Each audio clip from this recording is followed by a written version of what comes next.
Boa noite a todos. Vamos continuar então o nosso conteúdo do nosso curso de Circuitos Digitais 2, nossa aula de contadores. Nós vimos na aula passada algumas configurações básicas e hoje eu queria apresentar para vocês os contadores de década, né? Mas antes eu queria só fazer aqui o nosso exercício que foi passado ontem aí, que é um exemplo aí, né? A pergunta, né, tinha toda essa introdução aí, mas era bem simples.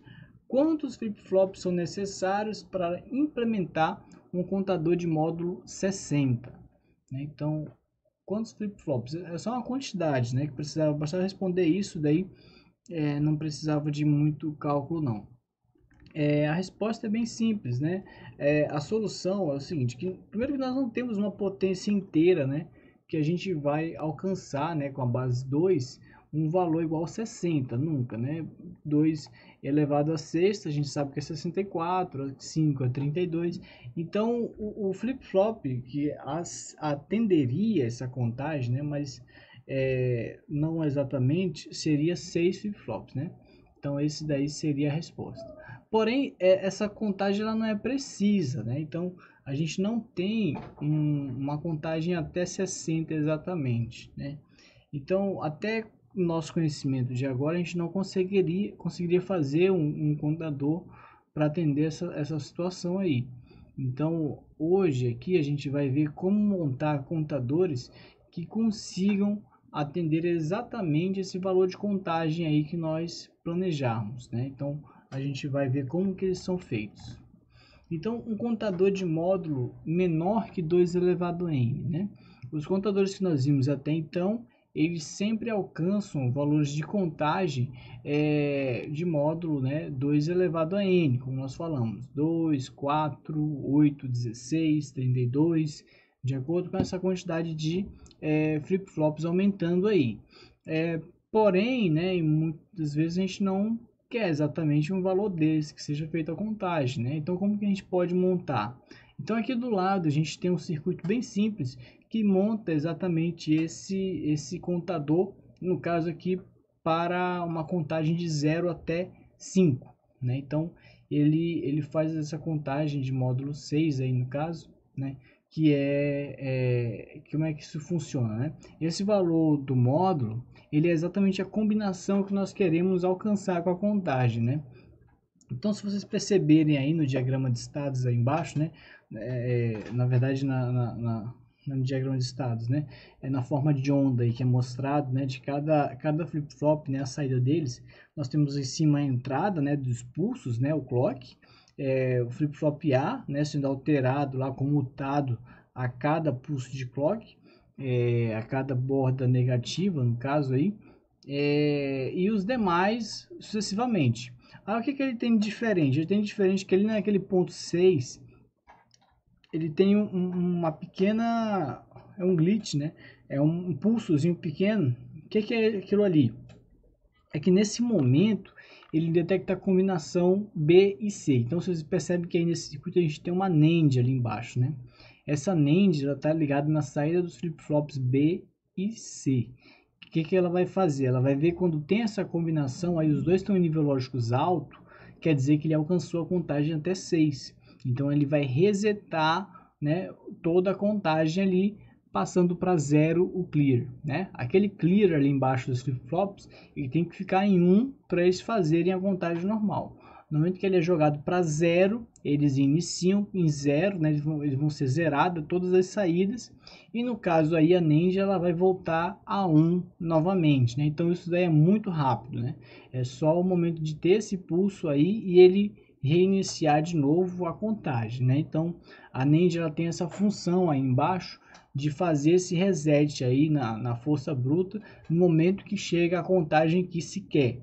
No caso aí, a combinação de entrada é B e C, né? A NAND disso daí vai fazer o reset aí da contagem, ok? Então, como é que fica essa transição de estados aí? Aqui ela está explicada aí nesse diagrama. Nós vemos cada um dos estados que são possíveis, né? Nós temos o flip-flop C, B, A, né? Todos os três iniciando em 0, e sendo incrementados um a um, né? O A é o menos significativo, então ele é o primeiro a ser incrementado, né? Então a gente vai vendo todo o ciclo de clock ele sendo comutado de 0 para 1, de 1 para 0, assim sucessivamente. Então o que acontece? Quando ele chega lá no 101, ele tem um atalho, vamos dizer assim, né, de volta para o 000. Ele até demonstra ali, né, com esses tracejados, dizendo que ele passa momentaneamente pelo estado 110, que é o 6, né? Porém é um estado temporário, né? Então isso aí não é considerado para nossa contagem. Então esses que estão tracejados aí são os temporários. O 111 também, né, que é o 7, né? Se ele entrasse por algum acaso aí nesse estado de maneira inicial, se você iniciasse seu flip-flop dessa maneira, ele não ficaria, né? Ele seria apenas um estado temporário que jogaria de novo para o reset, né? A NAND iria lá resetar, né? E ele reiniciaria a contagem normalmente, iniciando do 000, certo? Então esses daí são estados temporários. Como é que a gente pode fazer então para alterar esse módulo? Eu posso fazer a combinação que eu quiser. Esse caso que nós vimos aí foi a combinação 6 aí, 1, 1, 0. O que isso quer dizer? O C e o B são iguais a 1. Então nesse momento a gente vai resetar. Então a gente pode fazer uma combinação da maneira que acharmos melhor, né? Então a NAND aí nesse caso, né, ela vai receber na sua entrada a combinação de bits que nós queremos resetar, o limite de contagem, né? Então, no caso aí é o C e o B, né? Então, se a gente quisesse 7, a gente pegaria A, B e C, né? Que seria o próximo estado aí, ele não seria contado, vamos dizer assim, ele teria aquele picozinho igual como tem no 6 do outro lá. Então, a gente pode fazer da maneira que nós desejarmos. Então, a gente vai ver agora como criar, né, essa contagem da maneira que nós quisermos, né? Então o procedimento geral seria o seguinte: primeiro, determinar o número de flip-flops que nós precisamos, a quantidade, né? Então a gente já viu, né, que a gente vai ter sempre uma quantidade tal que 2 elevado a n seja maior que x, né? Que é essa nossa contagem, onde n é a quantidade de flip-flops, né? Então, por exemplo, se eu quero contar até 20, eu tenho que ter 2 elevado a n maior que 20. Qual o número que n tem que ser? 4 dá 16. Então, tem que ser 5, né? Então, é um exemplo aí. Agora, se a gente achar uma contagem que seja exatamente da base de 2, por exemplo, 2 elevado a n igual o número que nós queremos, se eu quiser contar até 32, por exemplo, perfeito. Então eu não preciso fazer os passos 2 e 3, porque 5 flip-flops fazem a contagem, né, exata do valor que eu quero. Então aí não precisaria, mas no nosso caso aqui é diferente, a gente quer módulo menor que 2 elevado a n. Então conecta, né, a nossa saída da porta NAND, né, de uma porta NAND adicional lá, né, que é aquela de baixo, a entrada assíncrona, né, clear, de todos os flip-flops. Então, todos eles amarrados na mesma saída da porta NAND. E qual vai ser a entrada, né? Aí eu passo 3. A gente vai ver exatamente a combinação de uns, né? Que vão resetar, né, o nosso flip-flop, né? Então, quais deles vão estar em nível lógico alto no momento que eu quero resetar, né? O meu limite de contagem vai ser essa combinação, e eles vão entrar ali na entrada da porta NAND para fazer o reset assíncrono, né, do nosso contador, certo? Então nesse momento aí vai ser feito o reset. Então eu queria deixar para vocês um exercício, né, para a presença diária aí, né? Para construir um contador de módulo 14, né? No caso ele vai contar de 0000 até 1101, né? Que é o decimal 13. Isso daí é um esqueminha, né? Que ele vai valer, no caso aí, a presença do dia 12 de maio. Então, queria deixar esse exercício proposto aí para vocês. Inclusive, acho que eu vou colocar valendo um ponto esse daí para vocês, tá? Vai ser adicional um ponto além da presença. Então, façam esse exercício aí, eu vou deixar lá no Classroom disponível para vocês. Então, o contador que nós queremos estudar hoje é o de década, né? O decádico. Esse daí, ele é uma na verdade, é uma situação específica, né? A gente já viu que a gente pode projetar ele. Ele é quando a nossa contagem vai de 0 até 10, né? Perdão, de 0 a 9, né? Ou seja, tem 10 estados aí, né? Ele vai ser resetado no 10. O que é o 10, né? Todo mundo sabe de cor aí, né? Como é que é o 10 binário? É 1, 0, 1, 0. Então, nesse momento, nós temos D e B igual a 1. Né? Então, nesse instante aí, ele vai fazer o reset do nosso contador, né? Então, aí vocês veem o flip-flop conectados, né? A, B, C e D. O D aí é o mais significativo, né? Então, ele vai... o D e o B estão entrando aí na NAND aí embaixo, né? Então, nesse momento em que os dois forem iguais a 1, ele vai resetar e fazer a contagem iniciar em 0, né? Então, assim funciona o contador decádico, né? Esse contador, ele geralmente é chamado de também contador BCD, né? Porque ele vai exatamente fazer a contagem ali dos 10 algoritmos do grupo BCD, né? Que a gente conhece. Então, ele pode ser também, né? Para resumir aí, no final, ó, qualquer contador de módulo 10 é um contador decádico. E qualquer contador decádico que conte em binário de 0 a 1001 é BCD, né? Então, de 0 até 9 é BCD, certo? Agora, ele pode ter outros intervalos de contagem, né? Então, ele seria um contador decádico não BCD, né? Mas é outro caso aí que não vem ao caso nesse instante, né? O contador de década, né? Eles são, principalmente esse tipo de BCD aí, eles são muito aplicados, né? A gente vê diversas aplicações, é o principal que a gente vai utilizar, né?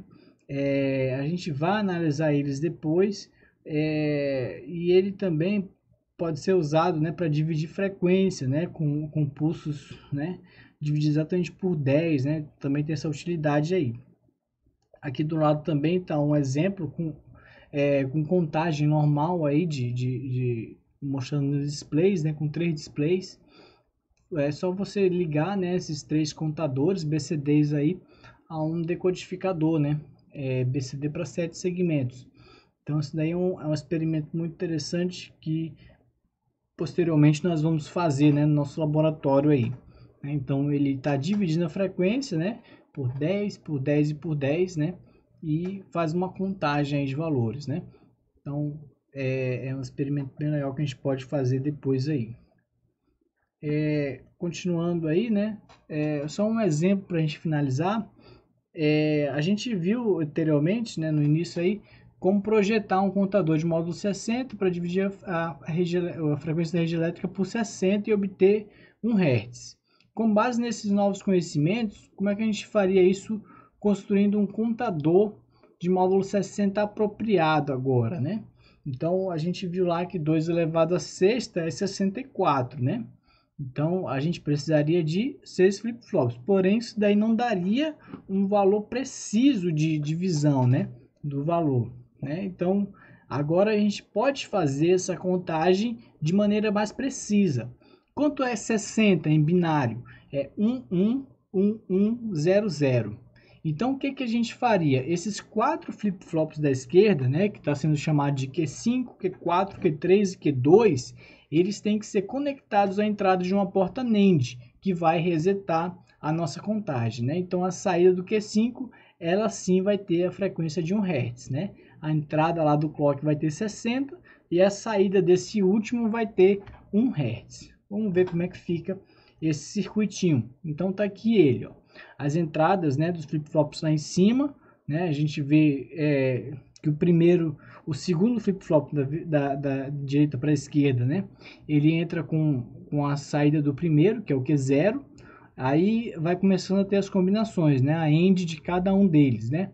Q0, Q1, Q0, Q1, Q2, Q0, Q1, Q2, Q3 e Q0 até Q4 entrando nas ends, né? Então é sempre a combinação de todas as ends anteriores. E por fim lá embaixo a gente tem a NAND que vai fazer o reset dele. O que é essa NAND aí? ela está entrando com Q2, Q3, Q4 e Q5. No momento que esses 3 flip-flops forem iguais a 1, quer dizer que ele vai ser resetado, né? Então vai reiniciar a contagem no instante, né, que tiver essa combinação, certo? Então ele vai entrar com 60 Hz ali embaixo, né, no clock, no primeiro, no Q0, e a saída lá no Q5, no último flip-flop, vai ser exatamente a contagem de 1 Hz, né, o clock de 1 Hz. Beleza? Então esse daí é um circuito proposto aí para fazer essa divisão de frequência. Beleza? Então esse era o nosso conteúdo de hoje. Vou deixar essa tarefa para até amanhã ser entregue, né? E qualquer dúvida, estou aí à disposição. Ok? Obrigado a todos e boa noite.